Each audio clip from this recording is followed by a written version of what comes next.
Okay, so I'm looking at an electrochemistry overview. So just one of the units in Chem 30, whether you're about to do a unit test or the diploma. This goes through what you need to know and has a few common type diploma questions. So when we're starting, oxidation versus reduction are the first things you have to learn, and you have the acronym LEO and GER. When I was in school, I learned oil and rig. So it's still showing the same thing, it's just what I use to describe it. Use whichever one works for you. Now, if you're looking at oxidation, that's going to be the loss of electrons, and if you're losing, you're a reducing agent. If you are undergoing reduction, you're gaining electrons, and if that is happening, you are an oxidizing agent. Now, a tip I like to add in here is when you are figuring out what's undergoing oxidation and reduction, it's always a reactant, right? Products just help us see what's happening, but when you're actually picking, you need to pick a reactant because that is what's reacting, undergoing these two processes. Now, looking through that, here's our first type of question. So being able to identify what's being oxidized, and this question could have went the other way instead of reduced. Either way, we know what to do here. If you're undergoing oxidation, you are losing electrons. So if you look at the first one, solid magnesium would have no charge. It's forming magnesium 2 positive. To become more positive, you had to lose electrons. So this definitely is one. Tin metal stabilizes ions by losing. Saying losing, that is going to be oxidation.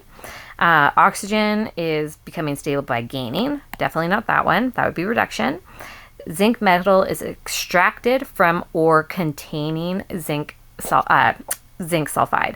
Now this is confusing because we're starting with zinc sulfide, and this compound would have oxidation numbers -2 and +2. Looking at zinc in particular, if that's going from zinc +2 within this compound to zinc solid that has no oxidation number, it would just be 0. That means to have this happen, you had to gain electrons to get rid of that positive. So this isn't going to be one of them. Oxidation number changes from +2 to -2. If you're becoming more negative, you are gaining. And the last one goes from +4 to +6. Becoming more positive, you are losing electrons. So our answer here is 1, 2, and 6. Looking at this next one, we have some information and the equations given, and it's asking us to describe what's happening. Now, in our own review, we haven't reviewed oxidation numbers, but if you've done the unit, hopefully you know how to assign them. And I think with these questions, assigning oxidation numbers is the quickest way to go. So I would go quickly and say I have -2, +2, oxygen is 0. When it's by itself, it's -2 here within this compound, and +2, -2 here, and then there's 2 of them, so sulfur would have to be +4 to keep it neutral. So now going through it, the first bit's asking about zinc, but if we take a look at its oxidation number, it's going from +2 and staying +2. So it's not being oxidized or reduced. The other part it's asking us is about sulfur, and sulfur is going from -2 to +4. So if you are becoming more positive, right, you're losing electrons, and if you're losing electrons, you're being oxidized, right, because oxidation involves loss. So here, your answer is D. Now, moving on from here, being able to define redox reactions, you must have a species within the reaction that's being oxidized, and you must have another one that's being reduced. So we know we have lots of reactions out there, but to be a redox reaction, we need that exchanging of electrons. The fastest way to do it is oxidation numbers. Now, let's take a look at these 2 equations. It's asking to describe it, and then when you look through your choices, it's showing that you know the difference between redox reaction, that you know what a redox reaction is. So to do that, we need to have an OA and an RA in both. So let's start by assigning our numbers. So over here, we have hydrogen's +1. In this compound, sulfur has to be -2. Here, +1, nitrogen would have to be -3. On the right-hand side, hydrogen's still +1. To have this positive charge, we need 3 negative. And then this last one, +1, and sulfur would have to be -2. So going through this, if we take a look a little bit closer, we are not exchanging electrons because there's no change in oxidation numbers. So equation 1 is not a redox reaction. It's still a reaction, just not redox. Now, if you look at equation 2 and assign your numbers, an element by themselves is 0, chlorine would be -1, iron would be +3 in this compound. On the right-hand side, -1, there's 2 of them, so +2. And the last one, -1, again, there's 2 of them, so +2. So here we're seeing lead go from 0 to +2, so we're getting more positive. That would be losing electrons, so that would be undergoing oxidation. And we see iron going from +3 to +2. That would mean it gained an electron to become more negative. So we do have a redox reaction in equation 2. So going through our options, nope, not both, not number 1, C works, and not D. So our answer here is C. Now, we've been using oxidation numbers, but just that reminder, this is the ones we know. You assign your fixed numbers. Oxygen's always -2 unless attached to a peroxide. Hydrogen's always +1 unless directly bonded to a metal. Simple ions will have the oxidation number of its charge. Elements by itself is 0, and then from the rest we figure it out depending what's going on.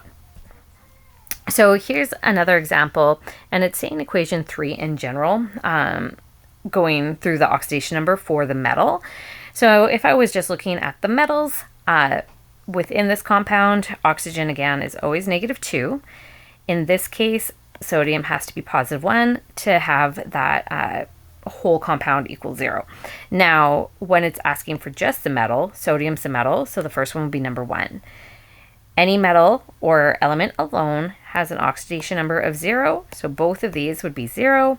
And the last one, your fixed number is -2 on the oxygen. There's 3 of them, so that would be -6. Then to neutralize that between 2 atoms, iron has to be +3. So 1, 0, 0, 3. Moving on from our oxidation numbers, then we go into half reactions. Now we could get these from page 7 of the data booklet, or we can make our own because we can see what's going on and balance with the knowledge we have. So with this equation here, it's talking about in an acidic medium, which equations were balanced. So to do this, we want to come up with the 2 half reactions and then see which one is going to work out. Now, to be reduction, we know we're gaining electrons, so we need to see the electrons as a reactant. So let's start with this. So what I like to do is just see what's related, right? I2, iodine is here, and I is over here. So if I was to start, I would say I2 to give me HiO3 and leave the coefficients out of it when you come out with your half reactions. Now for half reactions, the rules are in an acidic medium, you start by balancing any element other than hydrogen and oxygen. So I'm going to balance out iodine by putting a 2 here. Then you move on to balance out the oxygens by adding in waters. So there would be a total of the 2 in front and then 3, 6 oxygens. So I'm going to add 6 water molecules to the left-hand side. Now we balance out hydrogen by adding in hydrogens. So over here, on the reactant side, there'd be 12 hydrogens. On the product side, there is 2. So I want to add in 10 more hydrogen ions. And then lastly, I want to balance charges, and you can only add in electrons. So right now the reactant side has a charge of 0, a net charge, and the product side has a net charge of +10. So I'm just going to add 10 electrons to the right. So just even seeing this, we can tell that the reaction containing iodine, because the electrons are on the product side, we lost electrons, which would be oxidation. So it's definitely not going to be A. And now let's take a look at the rest. So the other part that's related, and also just never look at water because we're adding it in. So the other part that's related is this chlorine with the chlorine on the right.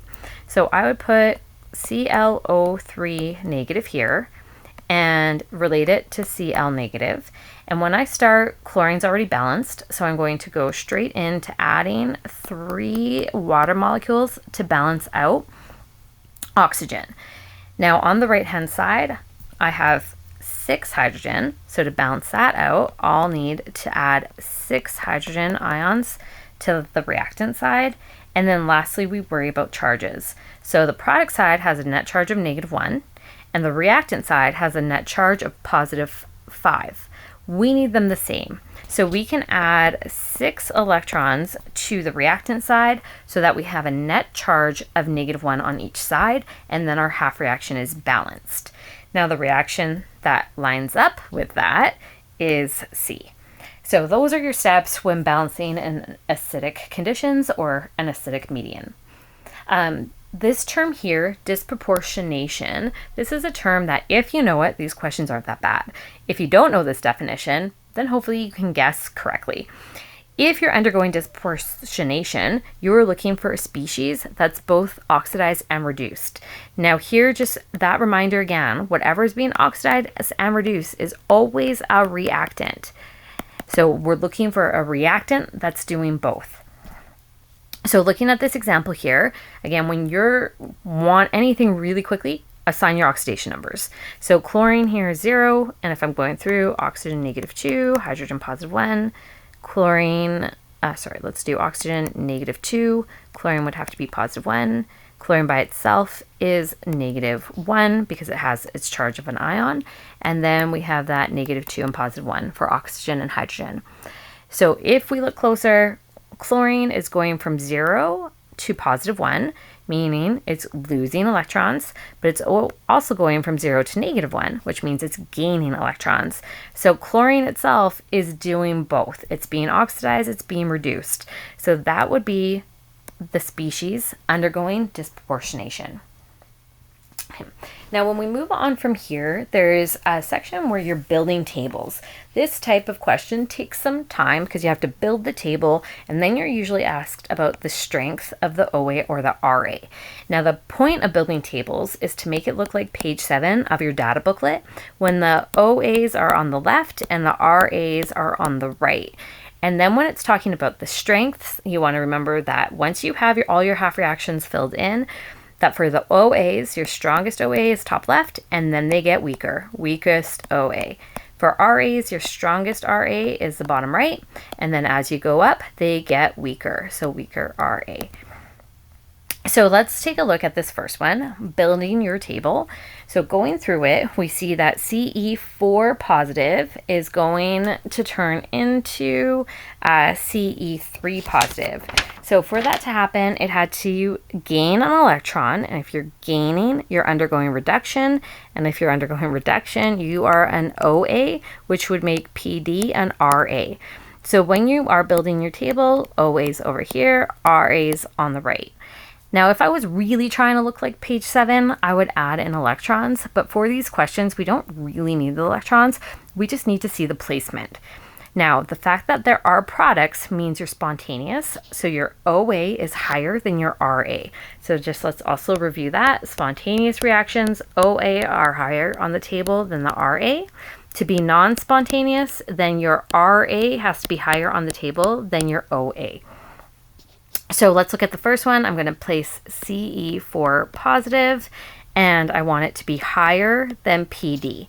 Now to fill in the rest, I can see what's happening based on my reactants, but I'll just fill that in and then we can continue.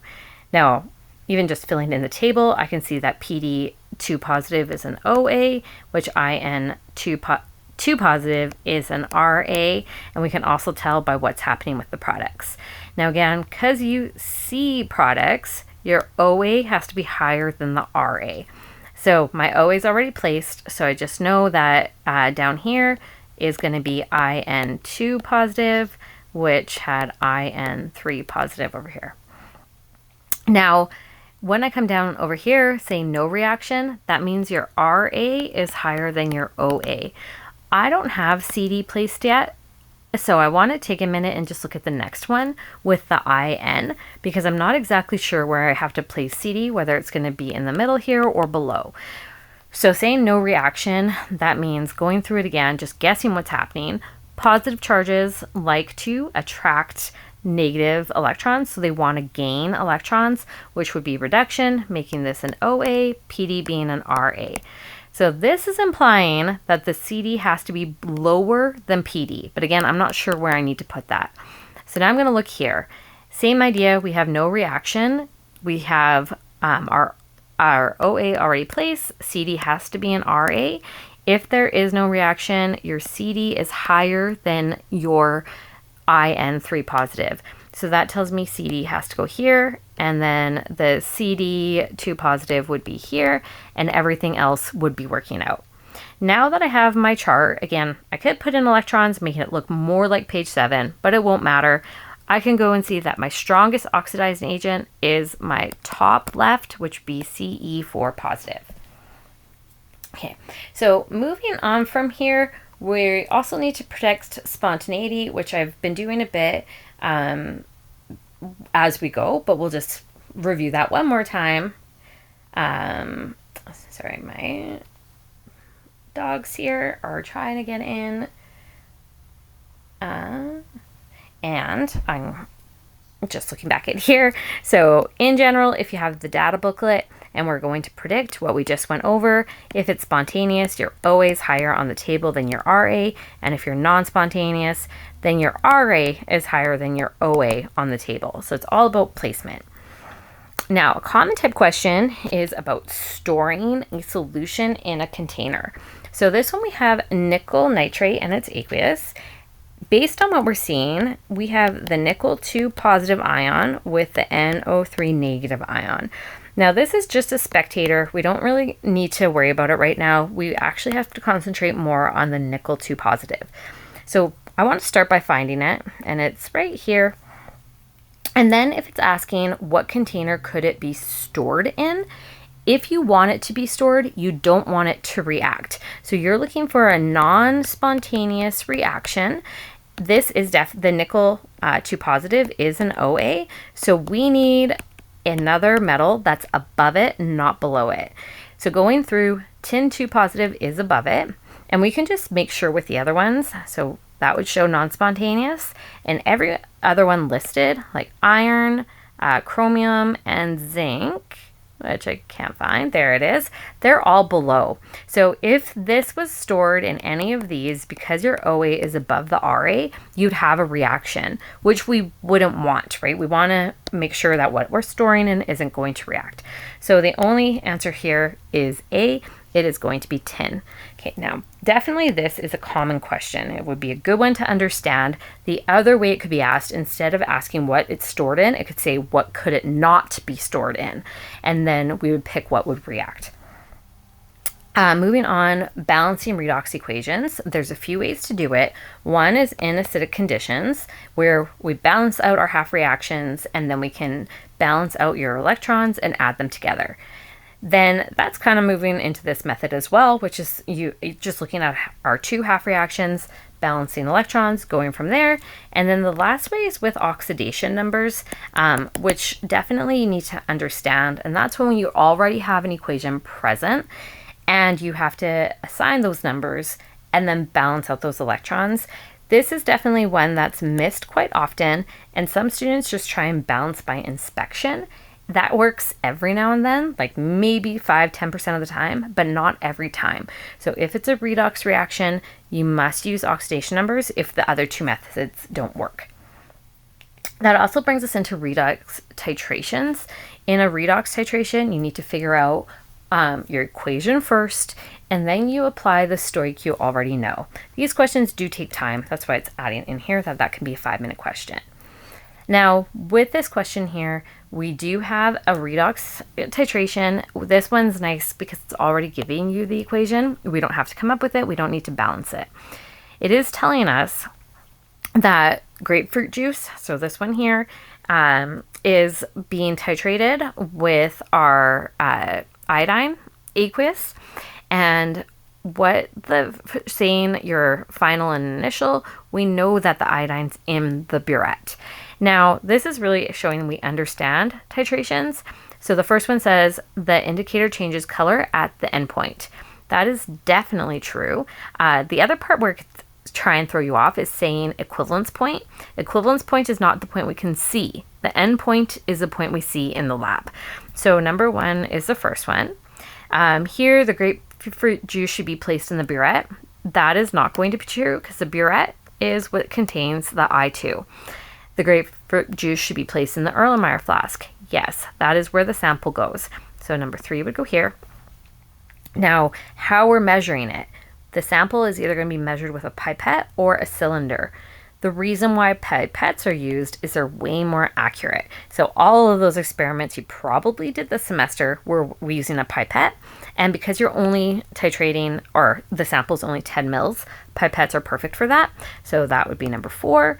And then number 6, the iodine undergoes reduction, or does the iodine undergo disproportionation? Now, right away, because you only have iodine here one time, it's not going to be this. To double check the next part, you went from 0 to -1. That is gaining electrons. Gaining is reduction. So that's just confirming that 6 would be correct. Now, this next part, same thing. It is being quite nice to us because they're coming up with the equation. We don't need to find it, even though we can, right? We know how to predict redox equations. So now we just want to show that we can organize our information and show that we know what we're finding, which is the concentration of the Na2S2O3. So we want to find this. That's what we're looking for. The volume that is being used each time is 75 mils, which you will change into liters by dividing by 1,000. And then we have the information of the KMnO4. We know the concentration is 12.3 and the volume is 25.0 milliliters.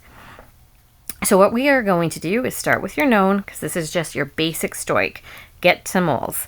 This part gets us to moles once you divide it. So you want to take your 25 and divide it by 1,000 to turn it into liters. So you'll have 0.025 liters. Multiply it by the concentration, which is, I believe it's millimoles here, right? Yeah, millimoles per liter. And we don't need to change anything because both our concentrations are going to be in millimoles per liter. Now this first bit gets liters to cancel, and now we're at moles of the MnO4, which I could write in here.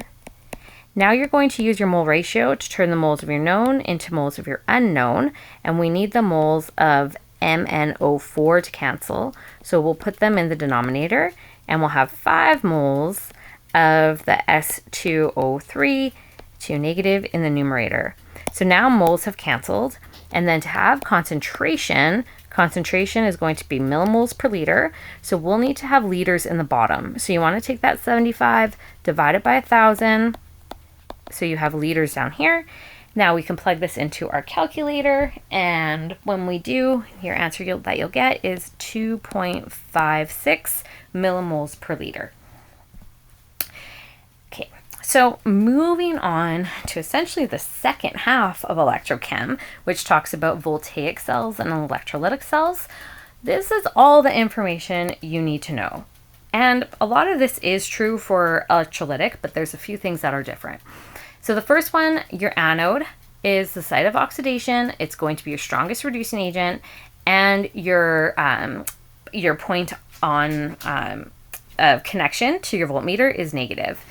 Over the next one, your cathode is the point of reduction. You have the strongest OA, and it would be known as positive. Anions always flow to the anode. Cations always flow to the cathode. Your salt bridge is needed to have that flow and to complete the circuit. Your external circuit allows your electrons to flow from the anode to the cathode, and it always goes in that direction. You will have a voltmeter that will show you how much electricity you are generating. And if it's voltaic, you will have a positive cell potential because it's a spontaneous reaction. The other part you can add with voltaic cells is it's taking chemical energy and making electrical energy. So if you have an electrolytic cell, a few things are different. That would be your power supply. You must put in some power because these are non-spontaneous. Instead of the anode being known as negative, it's known as positive. Instead of the cathode being known as positive, it's now negative, but everything within is still the same. Anions still want to go to the anode, cations want to go to the cathode, electrons still flow from the anode to the cathode. The other major difference is your cell potential is going to be negative because it's non-spontaneous. I do have a video, if you did go look in the Electrochem playlist, that shows exactly how this works in more detail if this is a little fuzzy and you need a little bit more there. So looking over here, and just looking at what's happening within, and again, this question is being nice because we don't need to figure out what your anode or your cathode is, it's telling us. And then saying that zinc is chosen to be the anode and why, we want to remember that anodes undergo oxidation and are a reducing agent. So looking through your options here, saying gains electrons easily. Well, if you undergo oxidation, you are losing electrons. Can be reduced easily. Well, it's not being reduced, it's being oxidized.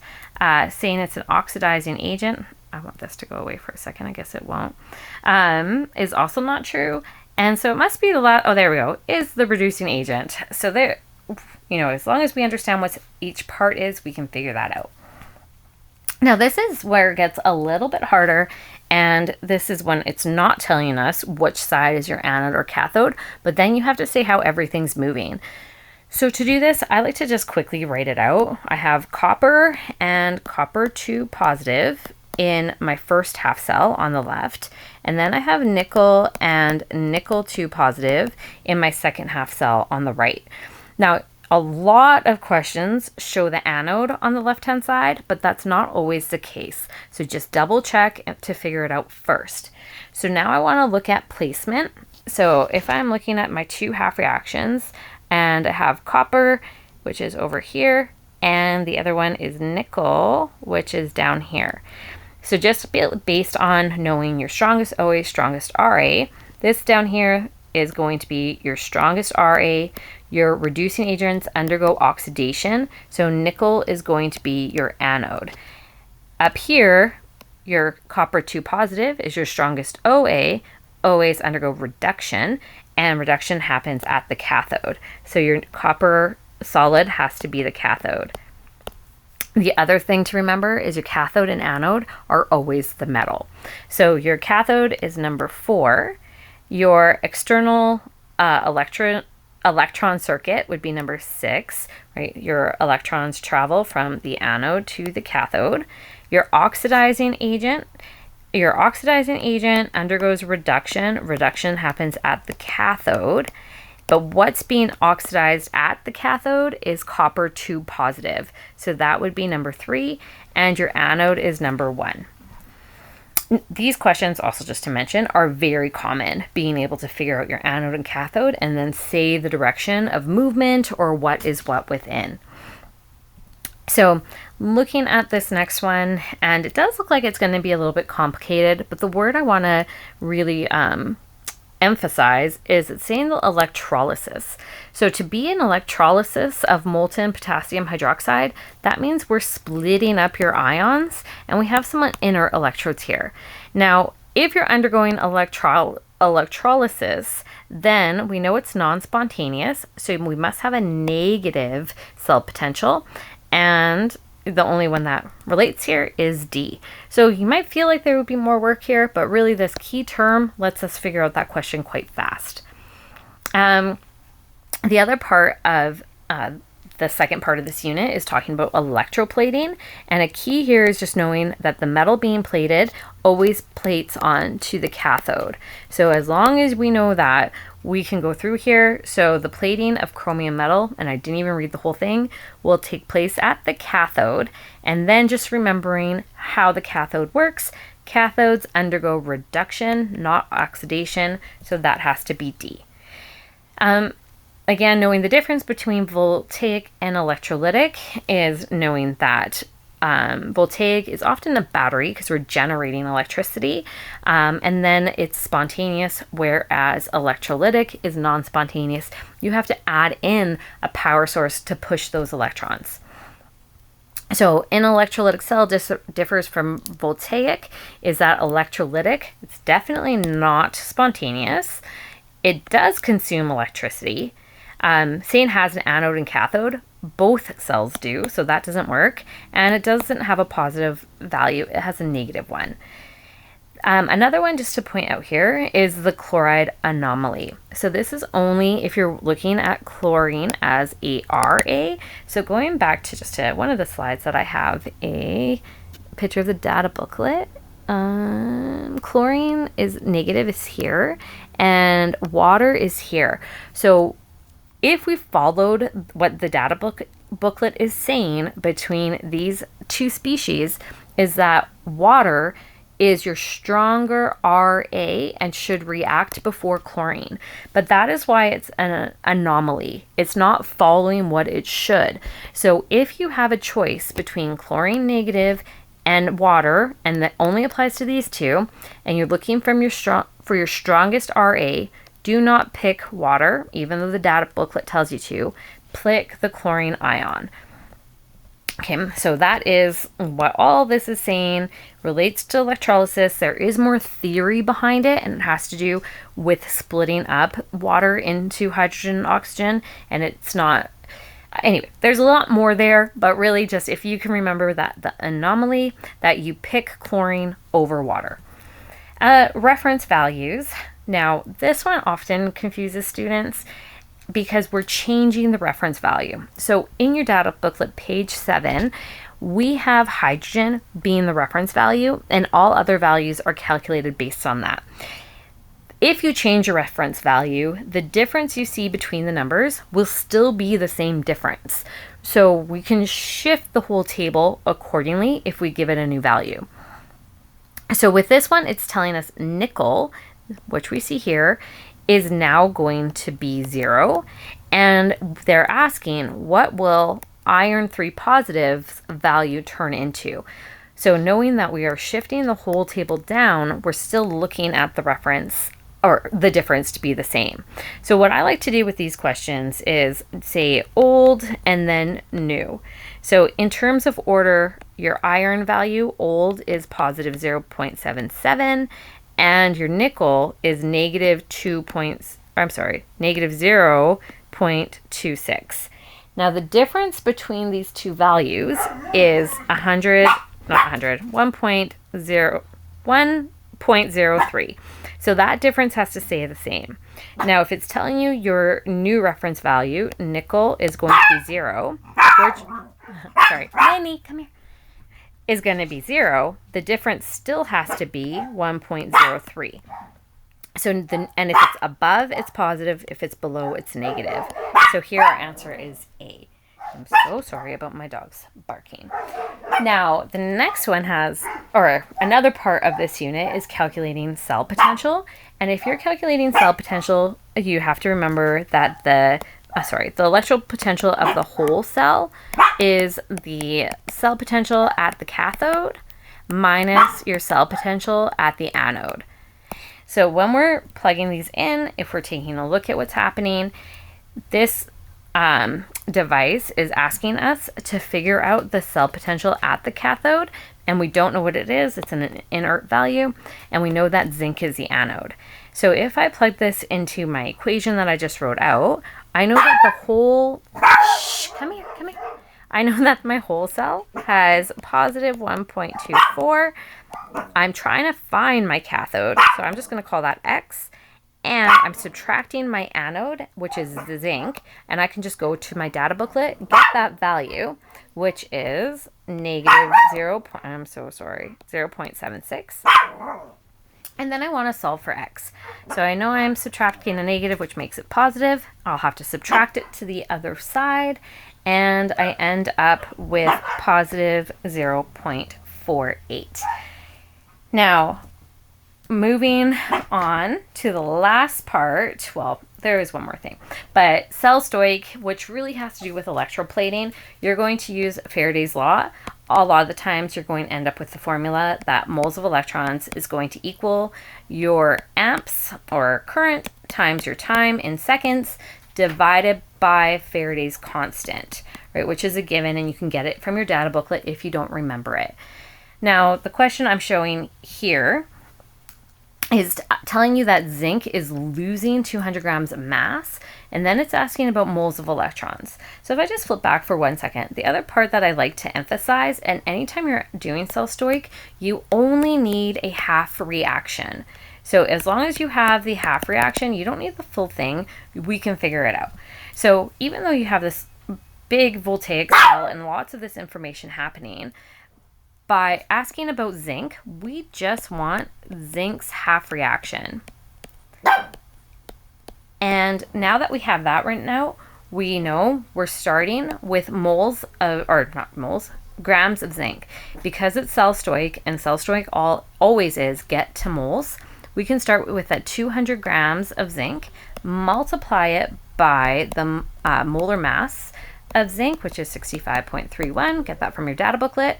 Now you're at moles of zinc, right? This is just zinc by itself.